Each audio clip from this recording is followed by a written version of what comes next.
Welcome in, ladies and gentlemen, to another edition of the On the Pony Express podcast. I'm Billy Embody. Thanks for listening.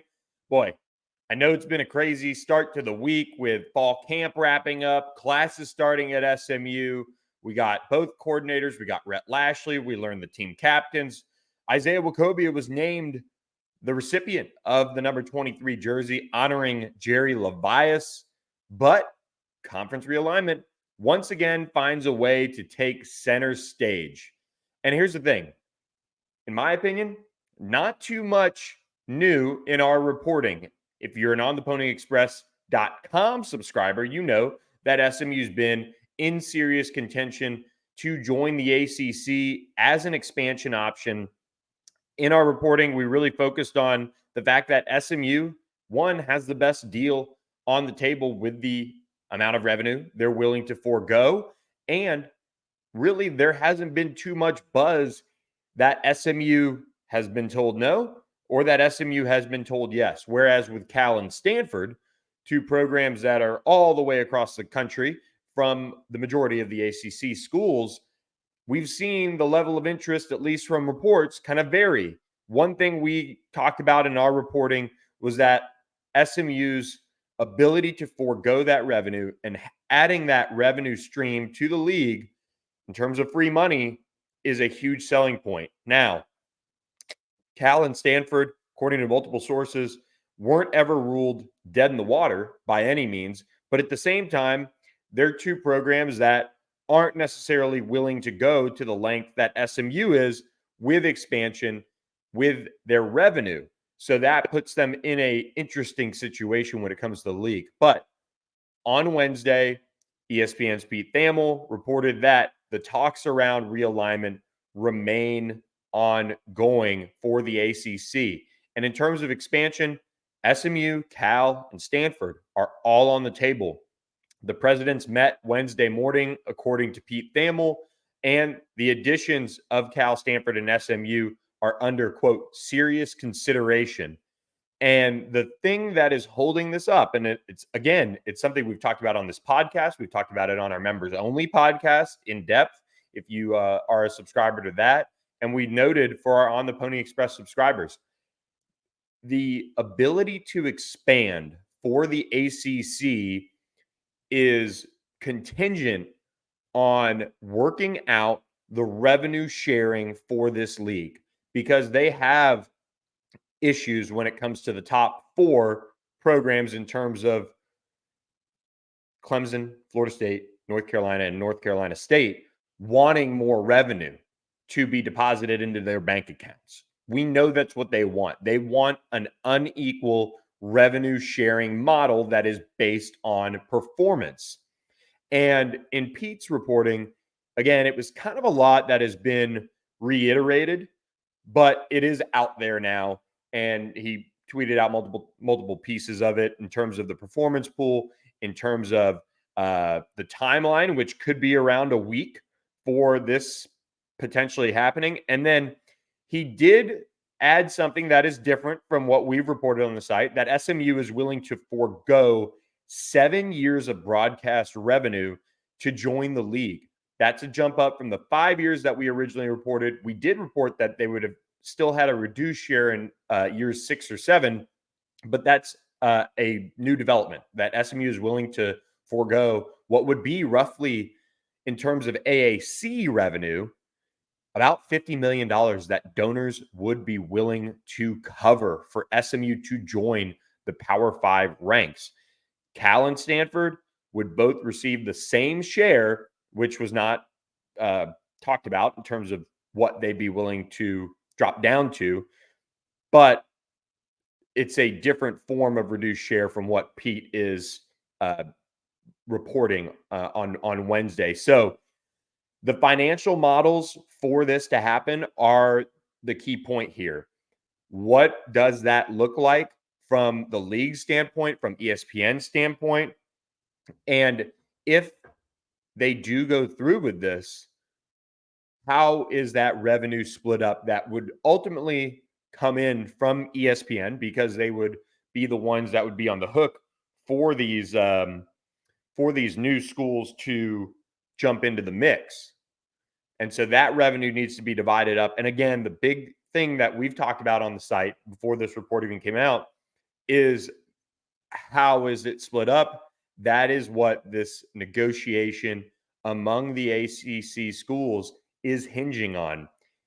If it's performance based, if it's, hey, we're assigning it to these schools, how is that all worked out? That's the biggest thing that's holding up expansion right now. And when you look at the ACC and kind of what they're going through right now, there is that situation where you're looking at Clemson and Florida State, who have made no bones about where they stand with the league. They're unhappy with the amount of revenue that they're getting from the TV deal. I believe it's around $40 million a year. And that does put them above the Big 12, but it also puts them at a severe disadvantage when it comes to the Big 10 and the SEC, which those two programs in particular out of the four really view themselves as that high of a level in terms of a revenue producing school for the ACC. And so when they go into trying to figure out what the revenue sharing could be with this pool of money, it's worth noting that I think part of the issue is, one, a lot of these schools just want to know what they're going to get, first of all. So you could have your base of 40 million, but all right, if it is going to jump up, well, we want to know year to year what we're working with. But on the flip side of that, you have Florida State and Clemson who are very much trying to find ways to get out of the league. Could a deal that involves unequal revenue sharing and a performance-based pool of money, which would again kind of come from SMU, Cal, and Stanford joining the league, would that performance-based pool be enough to keep them at least a little happier until we're going to go through all this once the grant of rights in 2036 approaches its end for the ACC? And that's, guys, over a decade away. So how can they kick the can down the road on that really big issue that is going to face this league at that point in time? How can they appease really these four schools, but especially Florida State and Clemson, enough to say, okay, all right, we're going to take this. We're going to accept the performance-based split. That doesn't guarantee that Florida State, Clemson, NC State, North Carolina are going to get that. You could see, I mean, shoot, we've seen Virginia win the ACC recently. Virginia Tech in the past was a good program in the ACC. Wake Forest has made some noise. Duke with David Cutcliffe. There are all sorts of different angles to that where those four schools are looking for a bigger split. Well, they're going to have to back it up on the field. So it is something that could be a Band-Aid, in my opinion, but it would be enough to then say, okay, we've got our schools, we've got Notre Dame, we've got these schools that are kind of unhappy, but we've made them happy enough. Let's expand, let's get strength in numbers, and let's keep this league afloat and not be what happened to the Pac-12, which was eventually picked apart. If Cal and Stanford do get in, obviously they're down to two schools with Oregon State and Washington State. Those two schools would, I think, end up in the Mountain West at that stage. But this is not generally too much new information. But I think it's important because Pete's reporting on it has brought it back to the forefront where you've seen, and in my opinion, I've watched the big names in realignment reporting. Pete Thamel, Ross Dellinger, Brett McMurphy. Those are kind of the big three, in my opinion, on reporting on this. And as you've seen certain reporters, national ones, and I'm not saying they're wrong, I'm just saying they're willing to go into it a little bit more constantly than maybe those three are. We've seen reports come out that, things have fallen apart. It's going to be tabled. I know Nicole Auerbach reported that, it was realignment was put in the freezer. Well, this stuff changes so often. But since this exercise has kind of begun, according to my sources, we've not seen SMU drop off in terms of, all right, this is a no-go. This isn't going to happen. All of that. it obviously hasn't been a yes. Otherwise, we wouldn't be talking about all of this either. But the big thing is discussions are ongoing. Even last week, we reported on the site that before the national ones, jumped in with this, that it was Florida State, Clemson, North Carolina, NC State. There were some rumors about Virginia. Miami's still in the ACC. Could they try to do something? All of those things. But we've been pretty steadfast in reporting that the Big Four, in terms of currently standing in the way, I don't even want to say against expansion, because ultimately they're looking out for their own interests in terms of money, but they've got to have that satisfied in terms of then expanding. Those schools are right now trying to take care of themselves. And so that's why the discussions around this are still ongoing, but it's not a discussion that is based around expansion. It is a discussion based around that performance pool, how additional revenue would be split up. And that's why this is moving slowly, because it is a negotiation with these 4 schools and the rest of the league that is having to go on. And look, Notre Dame's involved. They've got a vote that counts. I think they want to see the league expand and add a school like Stanford in particular. They've been for SMU. Cal is a travel partner in a sense with Stanford, which is why they're even, kind of involved in this. But Cal is very much a school that, is in a bad way with its athletic department, but they know that they've got to stay in the club, which is exactly why SMU is trying to get into the club and is now willing to forego what would be, an extra 2 years of no ACC revenue for them. But maybe that's what pushes it over the top to get it to a point where, okay, these schools are willing to get those extra millions of dollars and let SMU in the door. So it is a fine line to report on this and walk with it, because the reality is these conversations are ongoing. Today's reporting wasn't necessarily anything new, but I think it just reiterated what we've been reporting. It reiterates the fact that this is still something that's on the table for the ACC. And I think the way it's been reported, and maybe this was a learning situation for how the Pac-12 fell apart, where, we saw momentum that the league was going to stick together, and the support from Oregon and Washington going to the Big Ten faded, and boom, all of a sudden it flipped back and it went Oregon, Washington, Big Ten, and then that mass exodus from the Pac-12. Maybe that's a change in the reporting, but this is not a league that doesn't have a media deal. This is not a league that is, trying to scrape together pennies to put together a deal. They have all this in place. They just need to find a way to make certain members in their league feel a little bit better about, hey, we're the ones that are investing. Florida State is big in NIL right now.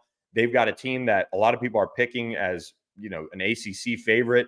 Clemson, we know how much they've invested. They've won national championships under Dabo Swinney.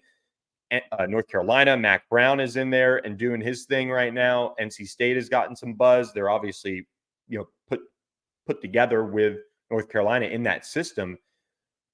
But there's got to be a way, with the grant of rights being so ironclad, for these schools to maybe improve their position. And that's what this exercise is all about.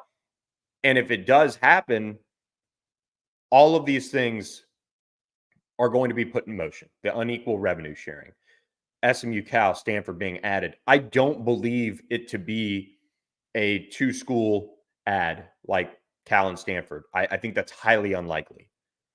SMU is the piece of this where, all right, they can do the math on the dollars and cents each year to allow SMU in.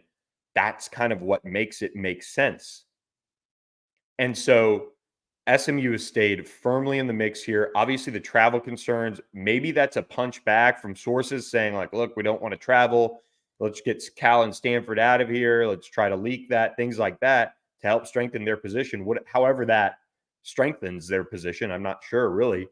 But that is something that the league has at least been somewhat against. Even North Carolina's, I think, women's or men's soccer coach spoke out about Cal and Stanford being added, but then walked back the comments on Wednesday. So it is in a precarious situation. It is a waiting game. That's why that's the title of this podcast, basically. And SMU is continuing to be in discussions. And we've seen that develop going from 5 years to 7 years of foregoing revenue. They're still negotiating. They've got Condi Rice, they've got George Bush working the angles for this to happen. And there is a lot of negotiating and also stumping for your position to be that expansion invitation. And so SMU is continuing to turn over every stone when it comes to making this happen. They know that this lifeboat, it isn't the last one because like I've said on this podcast a million times, expansion and realignment hasn't ended. Even Colorado jumped back to the Big 12. We saw that happen. We know in 2036 it's going to get interesting again as maybe schools around the ACC look to jump depending on where the TV deal stands. But what we do know is adding 3 schools, Cal, Stanford, and SMU, would solidify the numbers for the league to be one of those big 3, big 4 with Big 10, SEC, Big 12, and the ACC. If they stick to where they're at, they're in a good position, but they're not in a strong position. And your strength is in numbers when it comes to this stuff. I think we've really seen that happen. So it's a waiting game. We're also waiting for the start of SMU football season, which can't get here soon enough. But that's really it on realignment talk and kind of where things stand. Just kind of want to rehash where things stand with that, as Pete and Ross Dellinger also reported on it on Wednesday. So it's going to be interesting to see how that plays out. The start of SMU football season is approaching, and that means you're going to have to find extra tickets if SMU does get into the ACC. People are going to be buzzing about the Mustangs and their opportunity to join the ACC. That means tickets are going to be really at a premium. And look, we know that SMU, you can usually find your way into an SMU game fairly easily, but you can find your way in even easier with our friends at GameTime. Download the GameTime app today. You can get your last minute ticket deals taken care of. The big thing with GameTime, it's the place for last minute ticket deals. And the GameTime guarantee means you'll always get the best price. If you find tickets in the same section and row for less, GameTime will credit you 110% of the difference. So snag tickets without the stress with GameTime. Download the GameTime app, create an account, and use code PONY for $20 off your first purchase. Terms apply. Again, create an account and redeem the code PONY for $20 off your first order. And here's the thing. I've already gotten some ticket requests for SMU games. Hey, how do you get them? Well, here's the thing. I'm sending people to GameTime this year for the most part. One, we've got obviously our huge podcast network that will have post-game show, which we're excited about and everything. Game day is going to be stressful, but I know some of my friends, they're last-minute ticket buyers. So I send them to GameTime. You can go to gametime.co and also do this, but really use the GameTime app. It's going to be the easiest ticket buying experience that you could want. They have flash deals. They have kind of that hot spot where you can find the tickets that are of the best value for you. So check it out, the GameTime app. Download it. It's the easiest way to pick up tickets last minute or even looking ahead. I mean, like I told you guys earlier this summer when we partnered with GameTime, I bought some tickets out in November for a comedy show for my wife and I. So use the GameTime app, super easy. Obviously, you lock in your payment method and all of that. And the GameTime app is the fastest growing ticketing app in the country for a reason. That's why they're the official ticketing partner of On3 and on the ponyexpress.com. So download the GameTime app, create an account, use code PONY for $20 off your first purchase. Download GameTime today. Last minute tickets, lowest price, guaranteed. Appreciate GameTime and their support of the On the Pony Express podcast. And thank you to you guys who've already used GameTime and used your code to get the latest ticket deals. It's been a little bit of a newsy end to fall camp. It's that time of year where captains are named. You've got the number 23 jersey being awarded. And let's lead off with that. Isaiah Wacobia was named the recipient of the number 23 jersey, honoring Jerry Levias. And when I look at Isaiah, you're looking at a completely different player than what SMU has had in the past from him. We know last year he was nicked up with injury. It was a nagging injury that he had, and it forced him to sit out after the first 4 games. Now, he broke out as a true freshman. He had some interceptions. He made some big plays, and the future was looking terrific for him. And then the coaching change happened. He ends up staying in Dallas with the Mustangs. That was a big decision for him, but he ends up not transferring. And then he kind of got behind a couple guys and got hurt. And there was even some buzz that he was going to leave. And look, I reported he was sitting out with the intent to transfer, but he ended up not. And I think talking with Isaiah today, you've got to watch the interview on the Pony Express YouTube channel. What just a great representative of what SMU is looking for when they bring some of these Dallas guys in to stay home and play for the Mustangs. I mean, it really meant a lot to him to get this honor. And I talked with Sean Griswold kind of off to the side of practice, and he's SMU's strength and conditioning coach. And he just said, this is a guy that has worked his absolute tail off. He's somebody that is truthfully one of the hardest working guys on the team. And they built a good relationship and trust between each other. And now you see Isaiah Wacobia, instead of his body kind of taking him towards a linebacker who probably couldn't cover in today's day and age of college football, he's trimmed down. He's cut up as now a third-year player in college football. And he's a backup safety for SMU, but he's going to see a lot of time. And I think this is one of those cool stories because even he said when he was going through last season, he hit a dark place. And it was really hard on him to go through what he went through between the nagging injury. He even said, I wish I just had a regular injury, like a broken whatever, or something that you could get fixed, repaired, and you move on, you rehab it, and you get ready for spring. And it took him a few days of spring ball before he was fully cleared. And then he kind of, started coming on a little bit late in spring. And then he went on to really work his absolute tail off this summer. And that was something that really caught the eye of the SMU coaching staff. It caught the eye of his teammates. And so this is a guy that when we went out to practice on Tuesday, the first practice since school started, fall camp broke, the end of, scrimmages in fall camp. And I saw him out there and I was like, wow, 23, Isaiah Wacobia. And to talk to Sean Griswold, I said, hey, is this because Sean Griswold would walk around practice with the number 23 helmet.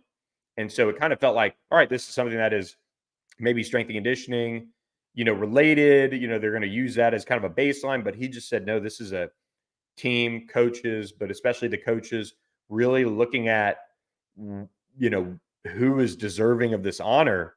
And Isaiah Wacobia was the guy that they landed on. And I really do think you could have picked multiple guys on this team for this honor. This is not an easy pick on this team. And we'll talk about the captains in a few minutes. And it kind of reiterates that and shows that. But just watching Isaiah Wacobia go through what he went through, he bounced back. He's been a leader for this team. And you look at this team, and they need Isaiah Wacobia to have a good season. And one of the things Isaiah said was, well, they brought in Kyron Chambers, and immediately I started working with him on what he needs to know, what he needs to, where he needs to be. And he's at the same position, the rover, as Isaiah Wacobia. And this is a safety group that is deep. It's talented.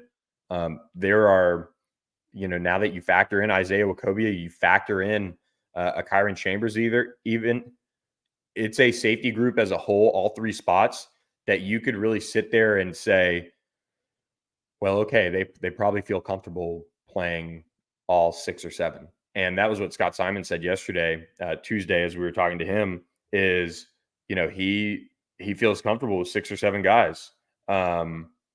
I think this is really a special thing. And even Isaiah Wacobia said, I called my mom and she was so excited once she learned what Jerry Levias stood for, what he went through.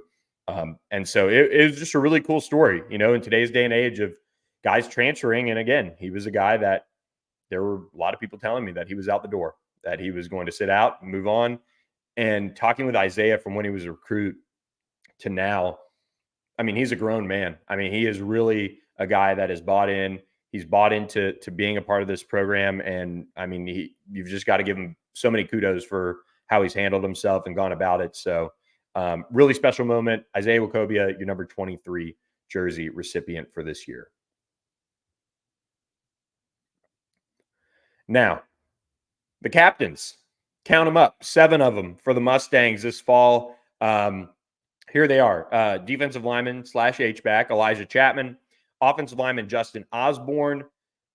Safety, Brandon Crosley. Quarterback, Preston Stone. Running back, Tyler Levine. Wide receiver, Jake Bailey. And safety, Jonathan McGill. And Rhett Lashley said today there were multiple players that probably could have landed as a captain for SMU, but they opted to go with this group of 7.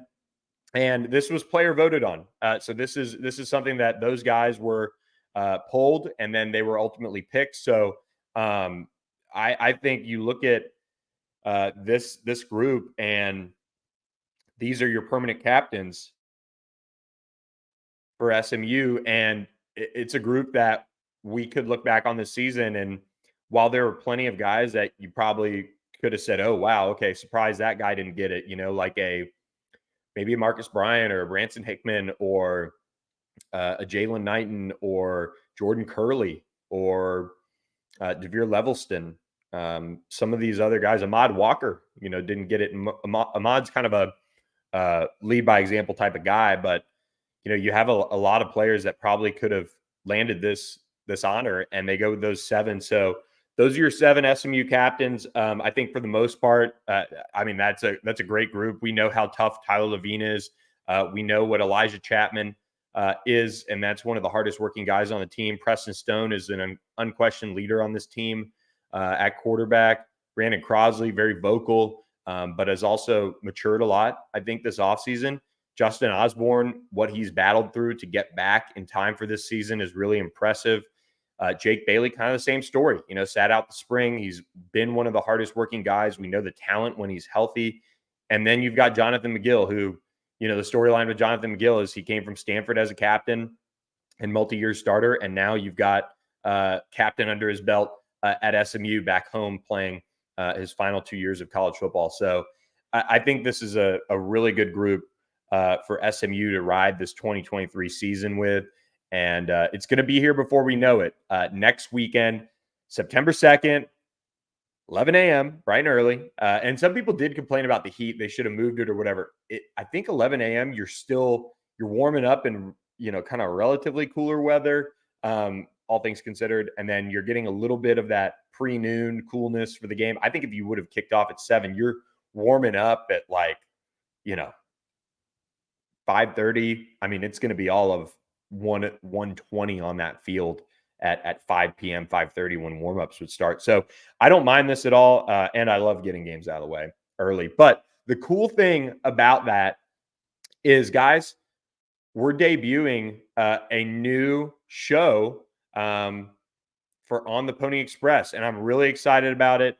What we're going to have is a live post-game show for you guys every week during the regular season. And it's going to be live at Shug's Bagels in Mockingbird Plaza after every home game. And we're going to have some players, hopefully, come through and talk about the game. And I said to the guys, if SMU wins, you can come through and chat about the game a little bit more. Guys that, probably not going to be maybe at the podium after the game. Hopefully those guys will come through. I've gotten some yeses. So we'll have a live post-game show reaction to the game, and it's going to be at Shug's Bagels, which has this great program, I guess, called After Hours. Runs from 6 to 2 a.m.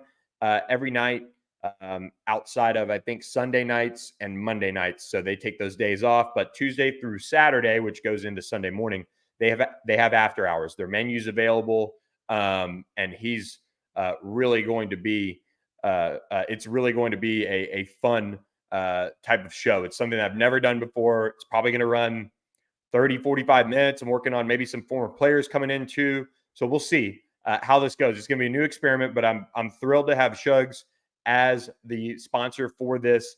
So check them out, shugsbagels.com. You can watch live on the YouTube channel, and then it'll be available on the podcast platforms, Spotify, Apple, things like that, once we're done. So I'll cut it up that night and get it rolling. So my aim is for about 2 hours after the game ends. We'll be over there. We'll be able to get set up, and we'll run it live.